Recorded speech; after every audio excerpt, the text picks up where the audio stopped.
Bonjour les amis, j'en ai des sujets à aborder. Je voulais vous parler de Paris Saint-Germain-Liverpool hier. Je sais, la plupart vous vous en foutez, mais c'était quand même grandiose. Je voulais vous parler du bordel en ce moment autour des négociations de paix en Ukraine, les pop-off, Trump, tout ça. Bon, mais je suis obligé de me consacrer au camarade Mélenchon parce que la situation est sérieuse et là je suis sérieux. Je peux pas vous faire 3 vidéos par jour, donc je me consacre à Jean-Luc. Jean-Luc, il appelle ses troupes de choc à descendre dans toutes les rues de France le 22 mars pour manifester contre l'extrême droite, ses idées et ses relais. Alors, je pense que le 22 mars, c'est pas un hasard, c'est un petit clin d'œil aux gauchistes, puisque c'est à travers le mouvement du 22 mars 1968 à Nanterre qu'ont démarré les événements de mai 68. Je pense que c'est pas un hasard. Mais donc, lutter contre l'extrême droite, ses idées et ses relais. Ce que Jean-Luc Mélenchon appelle lutter contre les idées, c'est les interdire. Ce que Jean-Luc Mélenchon appelle lutter contre les relais, c'est demander la fermeture du groupe Bolloré. Faut pas être aveugle là-dessus, et je reviendrai sur la nature des affiches qui ont été faites là-dessus. Et on ne peut pas comprendre ce qui se passe si on ne se souvient pas des propos de Jean-Luc Mélenchon tenus à Lille en novembre 2022 où il exprimait, il piquait, il titillait les militants présents, en gros en les traitant de branleurs, en leur disant qu'ils foutaient rien contre l'extrême droite, tout simplement parce qu'il y avait eu un collage d'affiches qui était sur le parcours pour aller à la salle où il tenait le meeting, un collage d'affiches très probablement d'organisations de dissidents, de patriotes et tout, sur sa venue.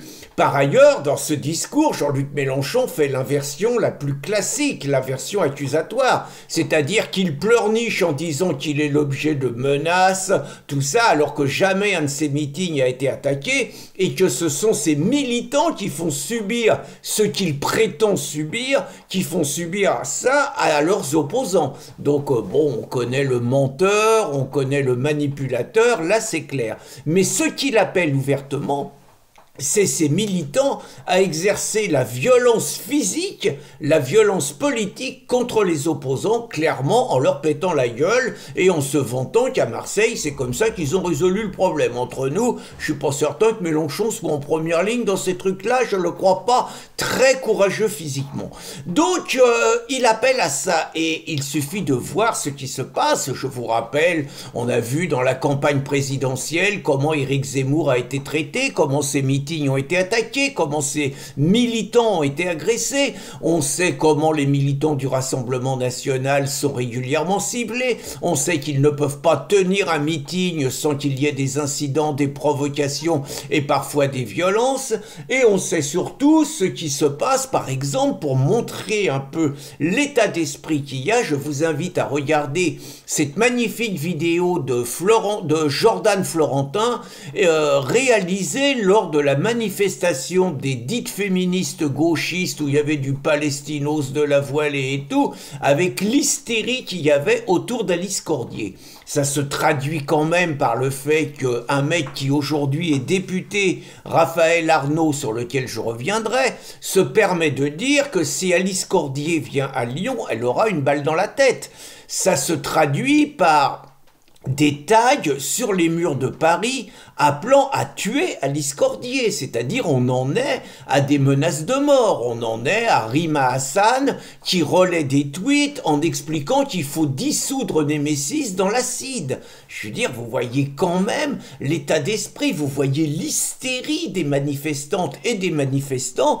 Dès que vous parlez de Némésis ou dès que vous parlez de ce qu'ils appellent les fachos, vous avez affaire à des fous qui sont réellement prêts à tuer de manière par ailleurs totalement irrationnelle, en étant incapables d'expliquer ce que c'est l'extrême droite, ce que c'est le fascisme, en étant incapables de ça. Vous avez ce qui se passe dans les facultés. Ce qui se passe dans les facultés, c'est quand même énorme. C'est open bar pour les insoumis. Loulou Lacam, Louis Boyard, qui a jamais fini ses études, est reçu dans toutes les facultés où naturellement il vient pour bordéliser et encourager les jeunes à péter guillemets du facho, à bordéliser les facs, à se révolter, à refuser la sélection. Enfin bon, c'est que du classique. Quand dans le même temps, des personnes comme Sophie, comme la femme de Jospin, la Agacinski, sont interdites, quand Bergeau-Blacker, qui parle des frères musulmans, est interdite, et quand même la LICRA et les socialos sont interdits. Et vous avez les insoumis qui ont le droit de rentrer. Ça se traduit comment? Ça se traduit par une violence démesurée contre les mecs qualifiés de droite, des gens qui ont un engagement à la cocarde, au Rassemblement National, à l'UNI, et qui sont victimes de véritables passages à tabac, avec la complicité parfois des services de sécurité des facs qui bougent pas, avec la complicité des directions des facs qui laissent ça, et vous avez des jeunes, vous avez des miliciens cagoulés qui viennent ratonner dans les facultés pour traquer, guillemets, le facho, en fait le dissident, en fait le patriote. Enfin, je veux dire, les facs, c'est devenu des zones de non-droit, où par ailleurs, évidemment, l'idéologie wokiste fait le plein. Vous avez le phénomène qui se passe à Rennes. Là, les mecs qui se font péter la tête, les jeunes étudiants, c'est Nantes et Rennes, mais c'est partout dans toute la France. Vous avez ce qui s'est passé à Rennes ce week-end, où vous avez les gauchistes qui viennent foutre le bordel à côté d'une boîte de nuit tenue par un mec assez connu sur les réseaux sociaux qui s'appelle le Yarl. Bon, les gauchos dégénérés, dans la foulée de la manifestation féministe, viennent squatter un ancien cinéma, c'est juste à côté. Les gens qui veulent rentrer dans la boîte de nuit du Yarl, il y a quand même 1000 personnes, il y a une queue de 200 personnes, commencent à recevoir des bouteilles sur la tête. Les mecs appellent, la boîte de nuit appelle les flics ils sont capables d'envoyer que 12 personnes, en face il y a 400 personnes. Bon, le Yarl fait partie de ces gens qui redressent la tête et qui se laissent pas marcher dessus, parce que pour lui la protection de ses clients c'est fondamental, ça fait partie de son boulot et de ses priorités, et donc il a fait un petit peu du ménage vu que les flics sont pas capables de le faire. Vous avez une campagne qui se lance contre lui, les milices d'extrême droite, les ratonnades, le gouvernement interpellé, tous les médias qui relaient en gros que l'extrême droite monte des milices. Enfin, vous avez une manipulation médiatique et politique énorme. Et puis, vous avez Raphaël Arnaud. Alors, Raphaël Arnaud, c'est pas mal non plus. C'est-à-dire que c'est un peu la liaison entre les antifas, on va dire l'extrême gauche violente, et l'image plus lisse des députés insoumis, qui est pourtant sulfureuse, mais bon, ils peuvent pas aller aussi loin que vont les autres. Raphaël Arnaud, ce jour, il organise à l'Assemblée nationale une conférence contre l'islamophobie. Alors déjà, faire une conférence contre l'islamophobie, c'est déjà contre la France, parce que l'islamophobie, c'est pas un délit. On a le droit d'être islamophobe, on a le droit d'être catophobe, on a le droit d'être athéophobe, on a le droit d'être anticommuniste, on a le droit d'être climato-sceptique, on a absolument le droit d'avoir toutes les opinions, on n'est pas dans des délits d'opinion, du moins pas encore au niveau de la loi. Donc déjà l'islamophobie, faire ça, c'est relayer la propagande des frères musulmans qui réclament depuis des années dans les instances internationales où on les accueille, le délit d'islamophobie amalgamé à du racisme. Et naturellement, Raphaël Arnaud, donc vraiment un milicien d'extrême gauche qui vient de la LCR par ailleurs, donc Raphaël Arnaud invite ni plus ni moins le CCIF, qui s'appelle maintenant le CCIE puisqu'il est installé à Bruxelles, pour venir disserter sur l'islamophobie dans l'Assemblée nationale, sachant que Darmanin, pour une fois, fait quelque chose d'utile, il a dissous le CCIF,